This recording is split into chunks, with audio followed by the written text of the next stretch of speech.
जय Shri Krishna, Radhe Radhe. I hope आप सब लोग बहुत अच्छे होंगे। चलिए अध्याय 18 को आगे बढ़ाएंगे कि श्री कृष्ण क्या कहते हैं इस अध्याय में। तो यहाँ पर श्री कृष्ण चर्चा कर रहे हैं कि जो व्यक्ति उनकी प्राप्ति करना चाहता है, तो श्री कृष्ण बताते हैं कि अगर उनका आत्म साक्षात्कार करना है किसी व्यक्ति को, तो उसको किस विधि को अपनाना चाहिए, उस विधि का श्री कृष्ण वर्णन कर रहे हैं।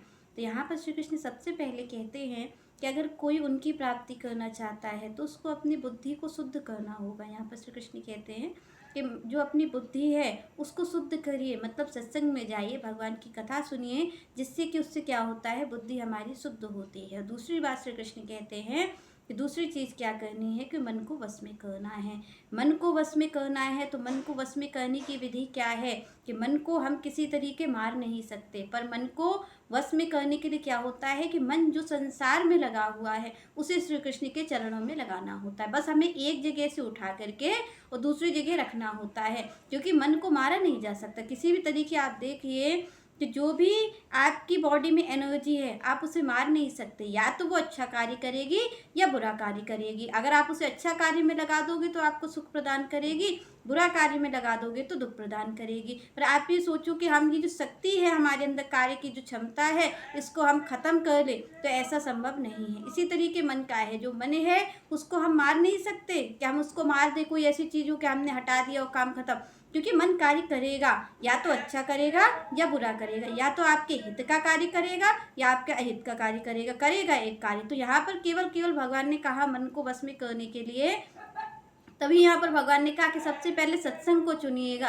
क्योंकि जब सत्संग होगा तो सत्संग की कृपा से मन वश में धीरे धीरे होगा। क्योंकि मन किसका चिंतन करता है, आप और हम देखें, मन को थोड़ा सा समझने का प्रयास करें तो मन क्या करता है। मन केवल आप जो देख रहे हैं, आप जो सुन रहे हैं, वो ही चिंतन कर रहा है, वो कुछ अलग से नहीं कर रहा, वो कहीं अलग नहीं जाता है। आप जो उसको दिखाते हैं उसका चिंतन करता है, आप जो सुनते हैं उसका चिंतन करता है, आप जो कहते हैं उसका चिंतन करता है। तभी यहाँ पर कहा गया कि भाई अपनी ज्ञानेंद्रियों को और कर्म इंद्रियों को नियंत्रित रखिए। इसीलिए कहा गया, क्योंकि आप देखिए कि मन कहीं बाहर से तो चिंतन करने नहीं आ रहा, मन किसका चिंतन कर रहा है, जो बात आपने कही होगी उसका चिंतन करेगा, जो कानों से सुन ली होगी उसका चिंतन करेगा, जो देख ली होगी उसका चिंतन करेगा। उसका ही चिंतन वो स्वप्न में भी आप देखो करता है, आपकी जागृत में भी करता है। तो दोनों अवस्था में वो चिंतन उसी का कर रहा है जो आपने दिखाया है। तो यहाँ पर आप और हम देखिए कि हम मन को दोष देते रहे कि मन दोषी है, मन दोषी, मन दोषी नहीं। मन को जो आप दिखा रहे हैं, मन तो एक अबोध बालक जैसा है कि अगर आप देखिए अबोध बालक को आप अगर आदर पूर्वक रखते हैं, उसको सम्मान करना सिखाते हैं, सबके प्रति आदर भाव सिखाते हैं, अच्छे गुण सद्गुण उसको सिखाते हैं, तो बालक बिल्कुल वैसा ही बनता है जैसा आप चाहते हैं। उसकी जगह अगर आप उसको दिखा रहे हैं कि अपना किस तरीके से अपमान किया जाए, कैसे लोगों के साथ गलत व्यवहार किया जाए, कैसे चालाकी की जाए, तो आप देखिए कि वो बालक वही सीख जाएगा। तो वैसे ही मन की गति है। आप यहाँ पर कोई सोचिए कि बालक को दोष दिया जाए, तो बालक का दोष नहीं, जो उसके माता पिता ने उसको सिखाया है उसी का कार्य कर रहा है। वैसे ही हमारा मन है, हम जो उसको दिखाते हैं, जो सुनाते हैं, जो कहते हैं, वो उसी का चिंतन करता है। तो यहाँ पर इसीलिए भगवान ने कहा कि प्रथम भगति संतन कर संगा और दूसरी रतिमम कथा प्रसंगा। भगवान ने कहा आप अपने जो शरीर है उस शरीर को सत्संग में रखिए, अपने कानों को, अपनी आँखों को सत्संग में लगाइए। आँखों से आप श्री कृष्ण का दर्शन करिए, कानों से भगवान की कथा सुनिए और जीव्या से अपने भगवान का गुणगान करिए। तो यहाँ पर इसीलिए भगवान ने कहा तब जाकर के मन कहीं वश में होगा, तब जाकर के मन कहीं सही ठिकाने पे लगेगा, क्योंकि आप उसको सही लगाने का प्रयास करिए। फिर आगे भगवान कहते हैं कि इंद्र तृप्तियों का त्याग, ये जो इंद्र विषय हैं, जो कि आप चाहते हैं कि हमें ये प्राप्त हो जाए, वो प्राप्त हो जाए, जो आपका मन सतत भागता रहता है कुछ प्राप्त करने के लिए, तो श्री कृष्ण कहते हैं इसका त्याग कर दीजिए। जो आपकी भावना है कि मुझे ये चीज़ मिलेगी, मैं सुखी हो जाऊंगा, मुझे ये प्राप्त हो जाएगा, मैं सुखी हो जाऊंगा, श्री कृष्ण कहते हैं ये जो इंद्र विषय आपके परेशान करते, जो आपको क्षण मात्र भी चैन नहीं लगने देते। आप देखिए कि हम किसी भी चीज़ को प्राप्त करना चाहते हैं, हम भरसक प्रयास करते हो, जैसे ही वो हमें प्राप्त होती है तो आप देखिए उसका सुख जाने लग जाता है। प्राप्त होते ही मन कहेगा कि अब इसमें सुख है ही नहीं। जब तक पहले तो वो आपको जी जान से उसी कार्य में झोंक देगा कि आप इसे प्राप्त कर लीजिए, इसमें बहुत सुख है, बहुत सुख है। और जब हम उस चीज़ को प्राप्त कर लेते हैं, वो चीज़ हमारे हाथ में आ जाती है, तो आप देखिए मन आपको रंच मात्र भी सुख नहीं लेने देगा। वो तुरंत ये कहेगा कि भाई सुख तो दूसरे में है, अब इसको प्राप्त करने में लगो। तो आप देखो कि ये जो मन है आपका, ये जीवन भर आपके जीवन को इसी तरीके बर्बाद कर देता है, कोई ना कोई चीज़ में लगा करके।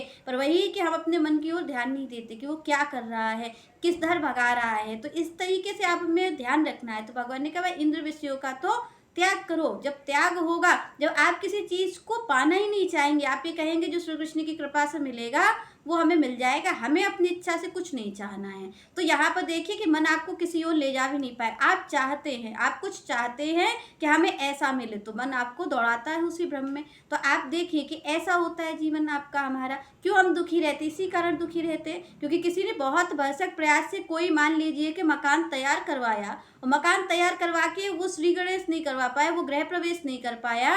उससे पहले अगर बगल वाले ने उससे ऊंचा मकान बनवा लिया, तो आप देखिए क्या होता है कि हम कर तो रहे पर हम कहते लो बगल वाले ने तो बड़ा बनवा लिया। तो आप चाह रहे थे कि आपका घर बने पर बगल वाले ने बड़ा बनवा लिया, तो आपके मन को संतोष नहीं हो। उसने कहा हम ऐसा घर बनवाएंगे तब हमें संतोष होगा। देखिए कि मन 1 मिनट भी आपको बड़ी से बड़ी चीज़ हासिल कर लेने के बाद भी जैसे ही वो चीज़ आपकी हासिल होती है, आपको तुरंत दूसरा संकल्प दे देता है। तो इसी का काम मन है, जो संकल्प विकल्प में आपको उलझाए रहे हमेशा, वही मन है, वही आपकी दुर्गति का कारण बनता है। आगे श्री कृष्ण ने कहा कि भाई ये जो राग द्वेष है इससे मुक्ति हो। राग द्वेष से मुक्ति कब होगी? जब अपनत्व का भाव खत्म होगा, जब आसक्ति नहीं होगी। हमारी आसक्ति है, वो आसक्ति ही राग द्वेष को जन्म देती है। जब हम कहते हैं कि कोई हमारा अपना है, तो हम ये कहते हैं कि ये पराया है। तो भगवान ने कहा भाई इस राग द्वेष से मुक्त होना पड़ेगा। जब कोई इस राग द्वेष से मुक्त होगा, भगवान कहते तब वो मेरी प्राप्ति करेगा। तो श्री कृष्ण कहते जो ऐसा है, जो एकांतवास करता है, तो एकांतवास में भगवान ने ये नहीं कहा आप घर छोड़ के चले जाना। भगवान ने कहा मन की शांति होनी चाहिए, मन से आप एकांत हो। शरीर आपका चाहे भले ही कितने लोगों के बीच रहे, पर मन आपका एकाग्र होना चाहिए। तो भगवान कहते जब कोई ऐसा होता है, तो भगवान कहते उसे समाधिस्थ ही कहना चाहिए, उसे समाधि वाला ही कहना चाहिए। आगे श्री कृष्ण कहते हैं विविक्त सेवी लघु आसी यत वाक काय मानसा ध्यान योग प्रानित्यम वैराग्यम समुपाश्रितः अहंकारम बलम दर्पम कामम क्रोधम परिग्रहम विमुच्य निर्ममम शांतः भुजाए कल्पते। यहाँ पर भगवान ने कहा कि उसको आगे क्या करना है।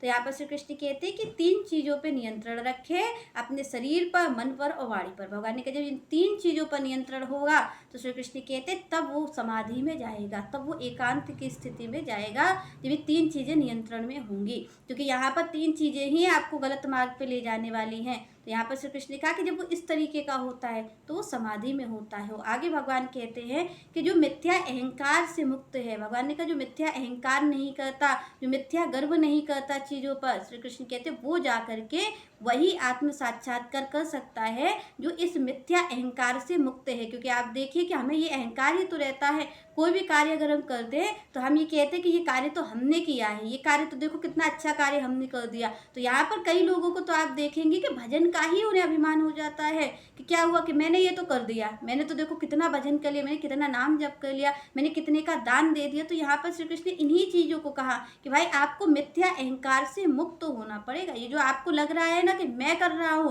तो यहाँ पर आप नहीं कर रहे, वो तो भगवान की कृपा आपसे करवा रही है, श्री कृष्ण चाह रहे हैं। नहीं तो ये बताइए जीव की कितनी क्षमता है, 2 मिनट में अगर उसके प्राण निकल जाए तो वो धरा का धरा है, फिर वो कुछ नहीं कर सकता। तो श्री कृष्ण कहते हैं कि जब वो वास्तविक सत्य को जान लेता है, इस मिथ्या अहंकार से, इस मिथ्या गर्व से, भगवान कहते जब मुक्त हो जाता है तब वो जा करके आत्म साक्षात्कार कर पाता है। तो यहाँ पर श्री कृष्ण का भाई ये विधि है, इस विधि पर अगर कोई चलेगा तो श्री कृष्ण कहते उसे ही मेरी प्राप्ति होगी, अन्यथा जीव भ्रम में ही पड़ता रहेगा। आप और हम देखिए कि हमें कितना भ्रम होता है कि अरे हमने तो भगवान की प्राप्ति कर ली, हमने तो भजन कर लिया, वो आगे आप मन की गति देखिए कि वो आपको कहाँ जा करके फेंकेगा। तो श्री कृष्ण कहते हैं कि कोई भी भ्रमित वाली स्थिति नहीं होनी चाहिए।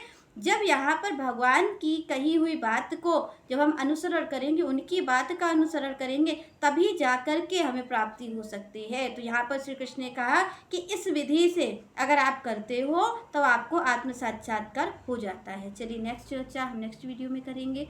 तब तक के लिए जय श्री राधे, जय श्री कृष्ण।